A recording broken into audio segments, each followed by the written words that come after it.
प्रामुख्याने कॉमन आहे.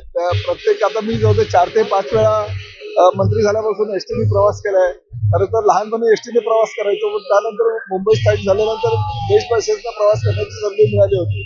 परंतु परिवहन मंत्री म्हणून नियुक्ती झाल्यानंतर गेल्या 2 ते 2.5 महिन्याच्या कालावधीमध्ये 4-5 ठिकाणावरून एसटीने प्रवास केला.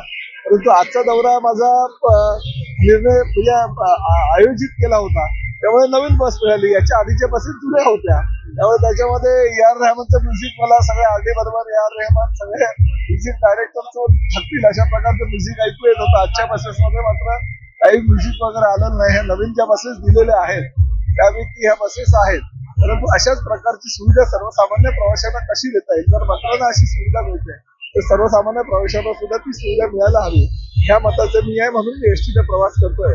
आणि बऱ्याच वेळा प्रामुख्याने ज्या समस्या असतात त्या सारख्या असतात. म्हणजे एसटीचं जे डेपो असतो त्यामध्ये सुरळीतपणा नसतो, बसेस वेळेवर येत नाही, बऱ्या वेळेवर सोडल्या जात नाहीत. त्याचबरोबर प्रसाधनगृहाची अवस्था अतिशय नाजूक असते. महिलांना प्रसाधनगृह नसतं. बेस्टचे आपल्या एसटीचे कर्मचारी असतात, त्यांना राहण्याची झोपण्याची व्यवस्था नसते. आणि स्वच्छतेचा अभाव बऱ्याच ठिकाणी असतो. जुन्या बसेस बऱ्याच ठिकाणी असतात. या सगळ्या गोष्टींवर विचार विनिमय करून नवीन धोरण आम्ही आखतोय. आणि वर्षाला 5,000 अशा पद्धतीने 25,000 बसेस 5 वर्षामध्ये घेतोय. त्यामुळे सर्वसामान्य जनतेला प्रवाशांना सुविधा कशा मिळेल, म्हणजे जे घोषवाक्य होतं की गाव तिथे एसटी, माझं नवीन घोषवाक्य आहे एसटी तेथे एसटी.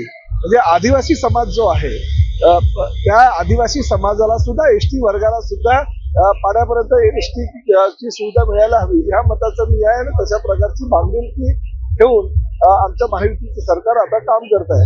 ज्या पद्धतीनं एकनाथ शिंदे साहेबांनी माझ्यावर ही जबाबदारी दिली, देवेंद्र फडणवीस साहेबांना माझ्यावर जो विश्वास आहे तो विश्वास साध्य करण्यासाठी अशा पद्धतीचा आम्ही प्रयत्न करतो.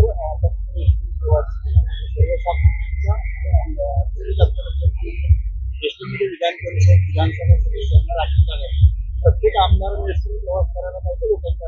नाही बघा, मी मंत्री त्या खात्याचा आहे म्हणून मी प्रवास त्यांनी करतोय, कारण मला समस्या जाणून घ्यायची आहे. बघा, एसटी च्या समस्या मी एसटीने प्रवास केल्यानंतरच जाणून घेऊ शकेल, कारण AC कॅबिन मध्ये बसून जर मी इन्स्ट्रक्शन देत गेलो तर त्या तिकडे इम्प्लिमेंट होत आहेत की नाही याची जाणीव मला नसणार. आणि मी प्रामुख्याने प्रत्येक वेळेस प्रयत्न करत असतो. मला सुद्धा माझी AC गाडी आहे, त्या AC गाडीतनं फिरायची मला सवय आहे. परंतु शेवटी जबाबदारी आहे आपली, त्या जबाबदारीची जाणीव मी ठेवायला पाहिजे आणि त्या पद्धतीने प्रवास करतो. काय झालं, 1-1.5 तासाचा प्रवास जर मी केला तर मला ज्या प्रवाशांच्या समस्या त्याची जाणीव होईल आणि मी तशा पद्धतीची सुविधा देऊ शकेल. आमदार खासदारांनी सुद्धा थोड्याफार प्रमाणात प्रवास करायला हरकत नाही. म्हणजे विधानसभेमध्ये किंवा विधान परिषदेमध्ये किंवा लोकसभेमध्ये बोलत असताना त्यांनी खरीखुरी समस्या जर त्या ठिकाणी मांडल्या तर आम्हाला त्यावर मार्ग काढणं निश्चितपणे योग्य आहे. नवीन बस दिल्या, नवीन ज्या बस दिल्या तर पर्यटनामध्ये काहीच बस दिलेली नाही. बघा, ह्या बसेस आता 2600 बसेस मी घेतलेल्या आहे. प्रत्येक जिल्ह्याला थोड्या प्रमाणात देतोय. धाराशिवला दिल्या, आता सोलापूरला द्यायच्या आहेत, बारामतीला दिल्यात. अनेक ज्या मागण्या आहेत त्या मागण्यांची पूर्तता करतोय. त्या 2600 बसेस आता मी 3 ते 4 महिन्यात पूर्ण करतोय. परत 3000 बसेसची मी मागणी केलेली आहे. त्याही बसेस याच वर्षात येतील. त्यामुळे या वर्षामध्ये 5,000-5,500 बसेस मी राज्यातल्या सगळ्या डेपोना देईल.